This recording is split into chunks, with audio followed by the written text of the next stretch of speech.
రైళ్లు పెట్టండి అంటే రైళ్లు పెట్టకపోతే కేసీఆర్ గారు రాష్ట్ర ప్రభుత్వ డబ్బుల చేత రైళ్లు పెట్టి వాళ్ళకి అన్నం పెట్టి చీఫ్ సెక్రటరీని కూడా మంత్రులను రైల్వే స్టేషన్ పంపించి వాళ్లను రైలు ఎక్కించి బీహార్కు, జార్ఖండ్కు, ఛత్తీస్గఢ్కు, ఒరిస్సాకు, స్వంత రాష్ట్రాలకు పంపించింది. ఒక గొప్ప మాట చెప్పాడు KCR. They are also the partners. Hyderabad అభివృద్ధిలో వాళ్ళు భాగస్వాములు. వలస కార్మికులందరూ కూడా మా బిడ్డలే, మా హైదరాబాద్ అభివృద్ధిలో వాళ్ళు భాగస్వాములు అని కేసీఆర్ చెప్పారు. కానీ నువ్వేం చేసినావు నాయన? నువ్వేం చేసినావంటే వాళ్ళను సన్ డ్రాప్ అని నూనె ఉంటుంది కదా, ఆ నూనె డబ్బాలల్లో ప్యాక్ చేసిండు శవాలను. సన్ డ్రాప్ నూనె డబ్బాలల్లో శవాల ముద్దలు వేసి ప్యాక్ చేసి వాళ్ళను డబ్బాలలో పెట్టి వాళ్ళ చేతికి ఇచ్చాడు. ఇవో నీ బాధ్యత ఇది. రాష్ట్రం పరువు పెంచేది, రాష్ట్ర ప్రతిష్ట పెంచేది, రాష్ట్ర గౌరవం పెంచేది ఇదేనా? డెడ్ బాడీలు పంపడానికి నీకు కట్టడబ్బలు దొరకలేదా? అట్టడబ్బలలో పెట్టి పంపుతావు. సన్ డ్రాప్ ఆయిల్ ముద్దలు పెట్టి పంపిస్తావు.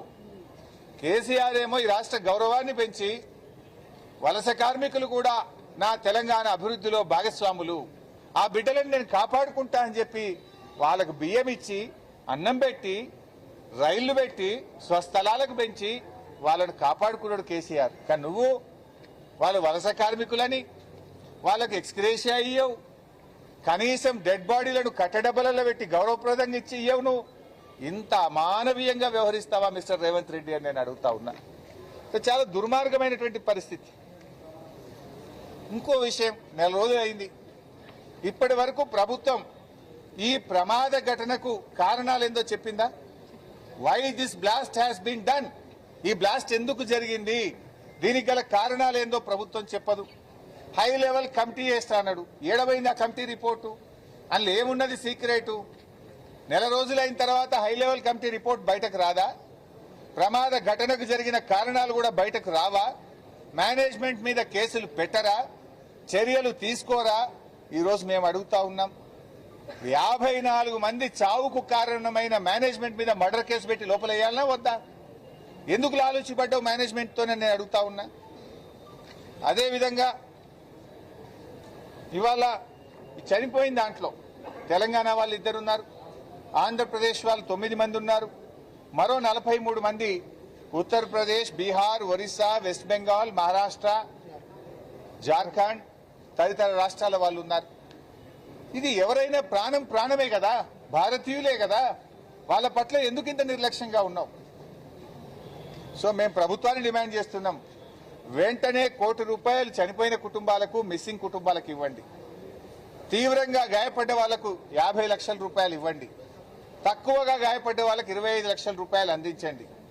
అందరికీ డెత్ సర్టిఫికెట్, ఎఫ్ఐఆర్ కాపీ, పంచనామా కాపీలు కూడా ఒక ఫోల్డర్లో పెట్టి ఆ కుటుంబాలకు ఇంటి వద్ద తీసుకుపోయి ఇచ్చిరండి.